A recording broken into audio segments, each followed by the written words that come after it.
that introduction, Sammy. Appreciate that. Thanks to everyone who came to the workshop earlier. Big up all the slammers so far. It's been amazing and really difficult to judge. So, yeah, so my first piece, what I'm going to do. This piece, it's nice when you're doing a feature, you've got a bit more time, you can give some context to the pieces. So this piece, I was doing some voluntary work at a local youth centre, and someone had a top on that said, I can be alone but not lonely, and it just, that phrase was stuck in my head. So I took it and I wrote a piece around it with some reflections on my own younger days and teenage journey. So it's called I Wish. I wish somebody would have told me before this life began to scold me that I could hold my head up high, walk in the middle of the road, see my heart was kind of frozen because these streets were kind of cold, G. I wish somebody would have told me that these streets do not own me, that I don't need to let my soul plead for somebody to hold me, and I don't need to fall to pieces to make peace with the whole me. I wish somebody would have told me that I could be alone but not lonely, that I could just take time to sow seeds, that there's no need to slow bleed, that I don't need to smoke weed and I don't need to be a dope fiend. I wish somebody would have told me, or better still been there to show me. I wish I had someone to talk to so they could really get to know me. So if I fold, they couldn't fold me. Or maybe be there to console me. I wish someone was there to save me like a goalie, instead of dealing with me coldly, or trying to judge me like they're holy. I just really wish somebody would have told me. Yeah!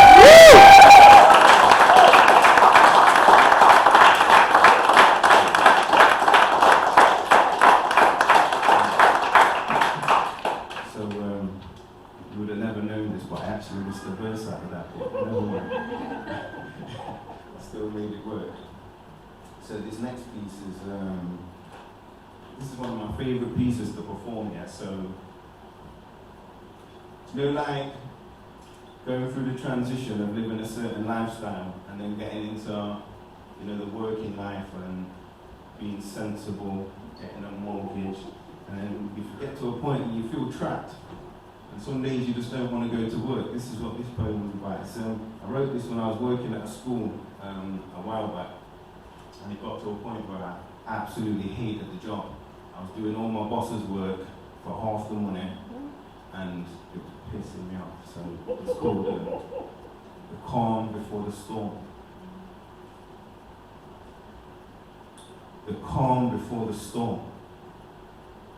Those last moments of blissful sleep, when I'm dreaming of returning to the east to live a simple life. It's like being in tune with the rhythm of nature creates a natural high. Drinking fresh coconut water and picking the juiciest, ripest tropical fruit straight from the trees until suddenly I awaken and my world comes crashing down around me as the stark reality grounds me and fills my head with dread. It locks in. I pull the sheets up over my head. My eyes are still red from last night's medication. My thoughts are too rushed, I think I need a meditation. It's fast becoming a nightmare. And I don't mean pajamas, but it's been the type of night where I've been on a journey internally. But then the morning jolts me back into the matrix, back into the place which expects so much yet gives back so little. And I'm not even close to solving this riddle. It's like when rain starts to drizzle, then it pours.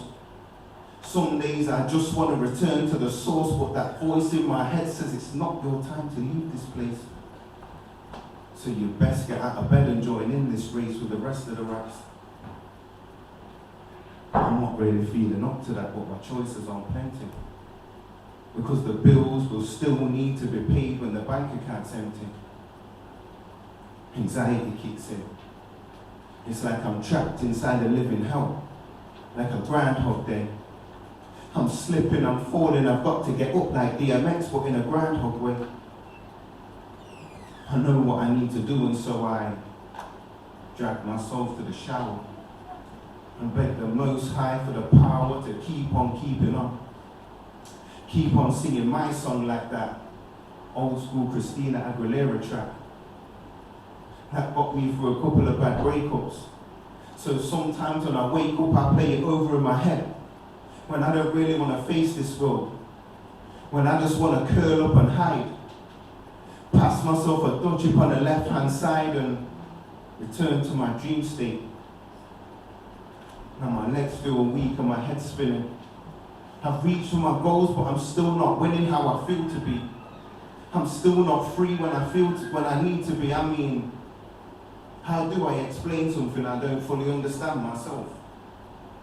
How do I override my own mental health to explain my own mental health to someone else? It's exhausting, constantly forcing myself to conform to the expectations of a world that don't make much sense to me.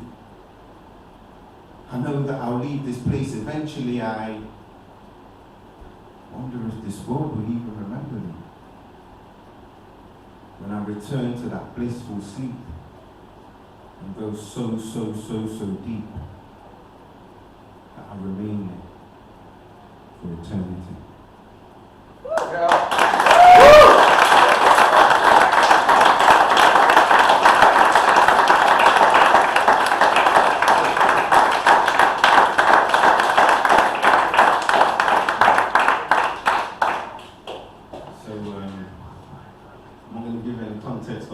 It's called The Voice of the Voiceless, and it kind of speaks for itself, so I'm just going to jump straight in.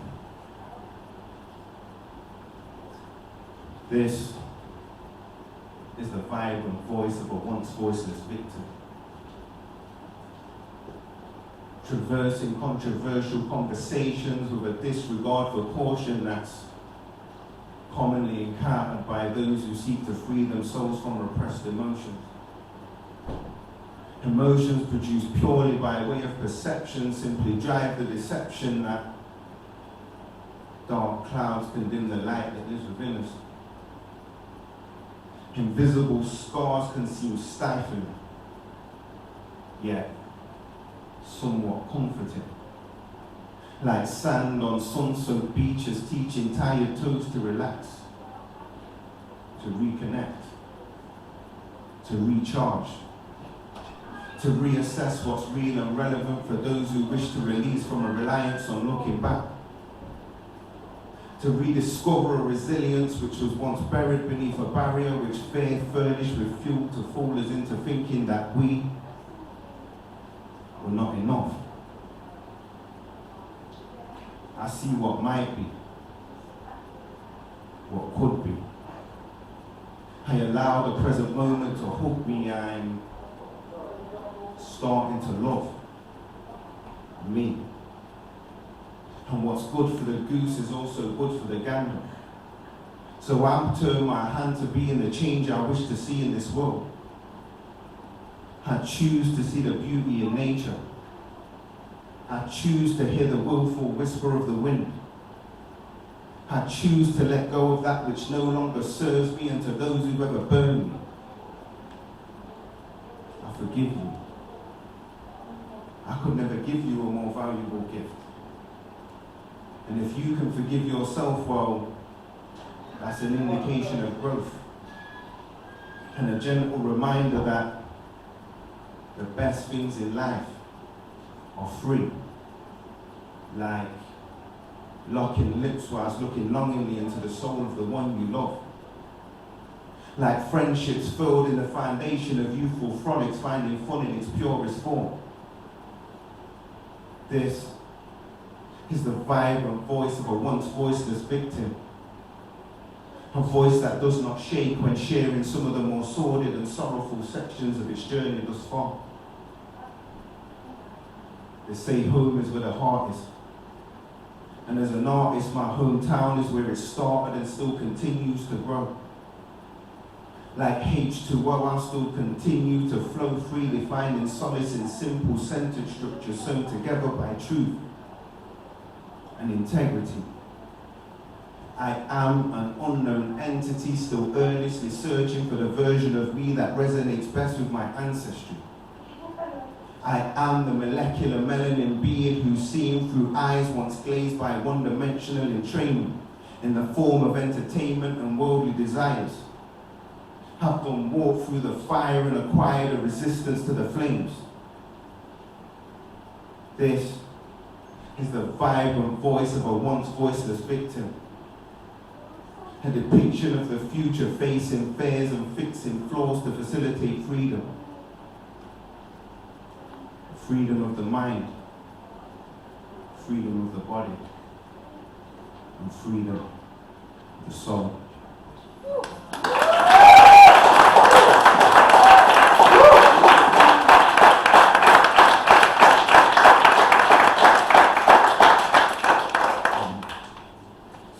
This next piece I'm going to do, so I'm sure most of you know, if not all of you, that there's a big problem at the moment amongst the young people, especially in Nottingham, but I don't know what Leicester's like actually for this, but knife crime. Young people, going out of the way to injure and sometimes kill each other. When I wrote this piece, it was kind of a double-edged sword because I was thinking about a particular young person that had died in that recent time, and also I was writing this piece for a Black History event, so it's from a kind of particular angle, and it's called Another Sad Song. They said they heard it through the grapevine, but I was there and I could see the fear in his eyes, and it dared me to cry.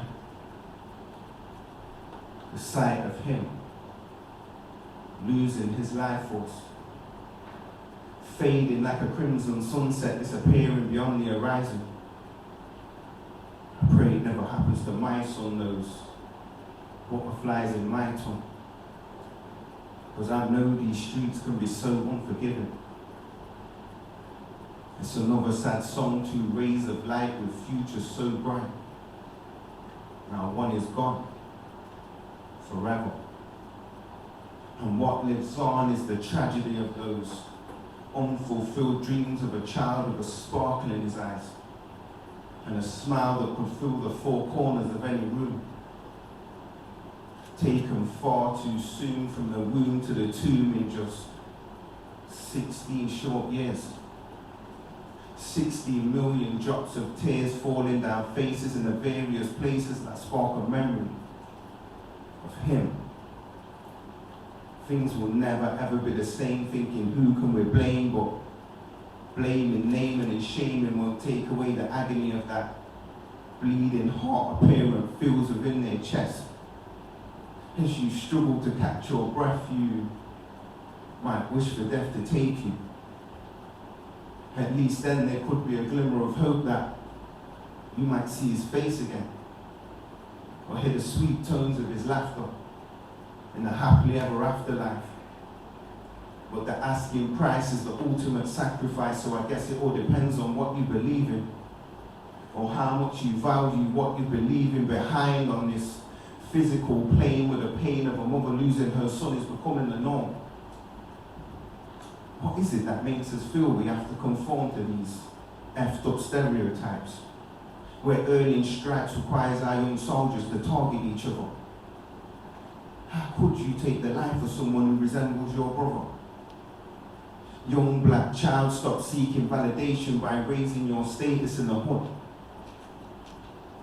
I'm from there too, and believe me, it's so good when you take your mind out the gutter, build your life and give it structure, and realize that you've been tricked, that your wings have been clipped because the powers that be do not want you to fly.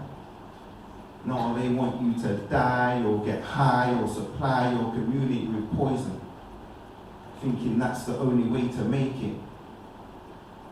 Well, here's my advice, and I hope that you take it. Dream big, Dream big and know your potential and know your worth. Shake off this diaspora curse, I mean. What's wrong with us all making it together? Through the stormiest weather, supporting each other instead of bringing each other down. The real enemy is laughing right now and is thinking, how is it so easy to manipulate them? To the point that they will kill their own for a mobile phone, or for a £20 drug debt, or to wreck their ends. If you lived on the same block, you could have been friends. And the one who lived, 25 years the judge gave him. And his emotions unraveled as they slammed down the gavel. But his pride still won't let him admit that he fucked up and he wishes he could take it back. But some things can never be undone. There's no U-turn, so don't you burn your bridges. You don't have to be religious to know what's right from wrong. It's another sad song that's been played for so long now. We've got to be strong and somehow find a way to sway the perspective of the youth. Open their eyes to the truth that you are kings and queens, past, present and future. So make it your goal to control your knowledge of self, because knowledge is wealth. And there's a wealth of knowledge in books. You should read them. Make the most of your freedom so you can remember that you came from greatness and your plate was always abundant. So you can build your self-esteem and establish your team and manifest your dreams. And then maybe, just maybe, we might get to a place where we won't have to sing another sad song.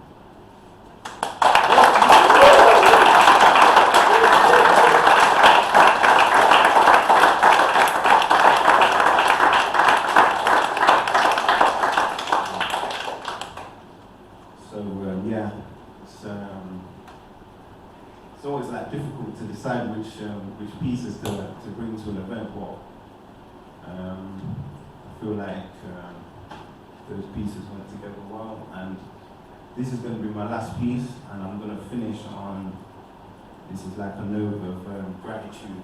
So this piece is called Spread the Love. So I woke up early this morning and saw the sun was smiling. I smiled back and stretched my arms out towards the sky. I felt tall and strong like Mount Sinai. I thought this is a sign I need to smile more and frown less. I started counting all the ways in which I'm blessed. Inhaled deeply into my chest and treasured my ability to draw breath. It's a beautiful world we live in. But how often do we stop to appreciate the abstract shapes of the clouds in the sky? Or the spread of those wings as a bird starts to fly? Going who knows where and who knows why? You see, we're often focused on the destination. So we're destined to be a nation of individuals who forget how to enjoy the journey. It's an issue that concerns me.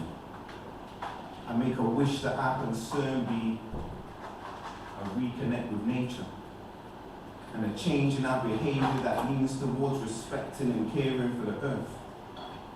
With as much effort as we use to care for our mobile phones, designer clothes and cars. Instead of worshipping the stars, we should appreciate the stars. Hope you appreciate the bars because I've been working hard to raise it. I take you all the way to Mars and I don't even own a spaceship. I'm truly grateful for the basics. And I want us all to make it. That's why every chance I get to spread the love, I'm going to take it. Thank you.